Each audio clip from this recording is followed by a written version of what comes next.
राख से उठी उड़ान। एक प्रेरक सफलता की कहानी। हर इंसान के भीतर एक चिंगारी होती है जो सही वक्त पर भड़क जाए तो इतिहास बदल सकता है। लेकिन उस चिंगारी को हवा तभी मिलती है जब जिंदगी हमें तोड़ने लगती है। यही कहानी है आरव नाम के एक नौजवान की, जो राख से उठकर आसमान तक पहुंचा। यह कहानी सिर्फ उसकी नहीं, हर उस इंसान की है जो हार मानने से इनकार करता है। बचपन की जिंदगी, संघर्ष की शुरुआत। आरव का जन्म एक छोटे से गांव में हुआ था। पिता खेतों में मजदूरी करते थे और मां घर घर जाकर सफाई का काम करती थी। घर में रोज दो वक्त का खाना भी कभी कभी नसीब होता था। लेकिन आरव के पिता के पास एक ही दौलत थी, ईमानदारी और मेहनत। वे हमेशा कहा करते, बेटा, हालात चाहे कितने भी बुरे क्यों ना हो, मेहनत करने वाला कभी भूखा नहीं सोता।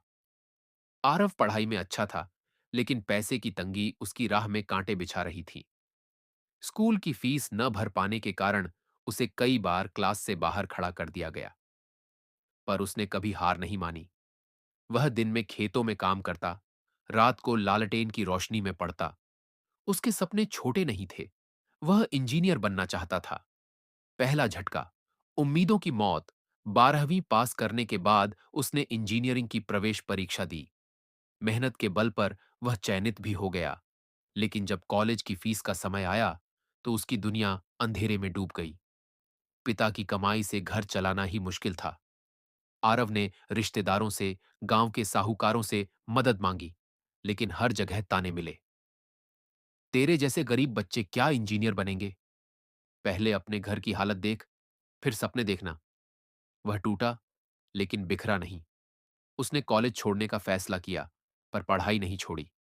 गांव की लाइब्रेरी में बैठकर किताबें पढ़ता, इंटरनेट कैफे में समय निकालकर फ्री कोर्स करता। उसकी आंखों में आग थी, जो हर ताने के बाद और तेज जलने लगी। संघर्ष की राह। जिंदगी की परीक्षा कुछ समय बाद आरव शहर चला गया। जेब में केवल 500 रुपये थे और दिल में हजार सपने। वहां उसने एक होटल में बर्तन धोने का काम शुरू किया। दिन में काम, रात में पढ़ाई। थकान से बदन टूटता, लेकिन हौसला नहीं। वह कहता, अगर हालात मुझे गिरा सकते हैं, तो मैं खुद को उठाना भी सीख जाऊंगा।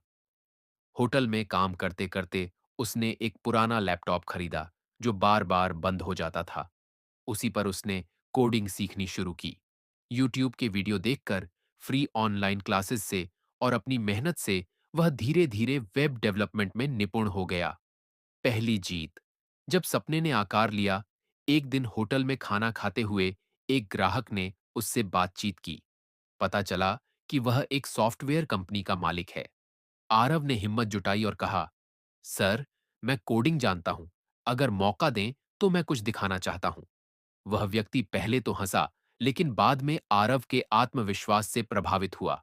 उसने कहा, ठीक है, एक छोटा प्रोजेक्ट बना दो। अगर अच्छा लगा तो तुम्हें काम मिलेगा।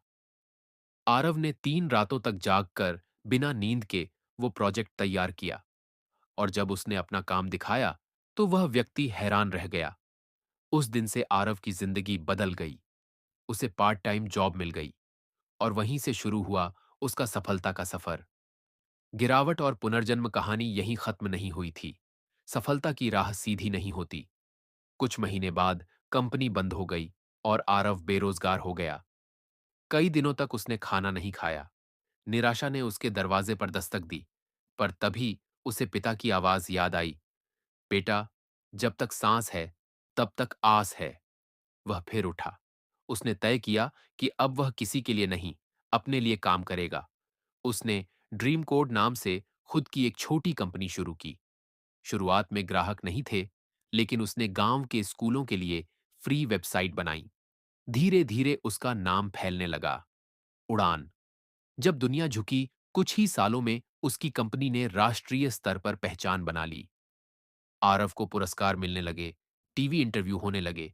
लेकिन उसने कभी अपनी जड़ों को नहीं भूला। वह हर साल अपने गांव जाकर बच्चों को किताबें दान करता, उन्हें मुफ्त कोडिंग सिखाता। उसके गांव के लोग, जो कभी कहते थे, गरीब का बेटा क्या करेगा, अब गर्व से कहते, वो हमारा आरव है। जीवन का संदेश। आरव की कहानी यह बताती है कि सफलता कभी अचानक नहीं आती। वह आती है जब आप असफलता को अपनी शिक्षक बना लेते हैं। वह सिखाती है, गरीबी आपकी मजबूरी नहीं, आपकी परीक्षा है। ताने आपके रास्ते की रुकावट नहीं, आपकी ताकत है।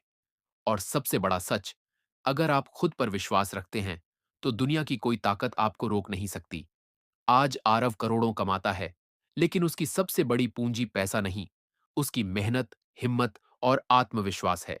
वह कहता है, मैंने जिंदगी से सीखा है, हारना बुरा नहीं, हार मान लेना बुरा है।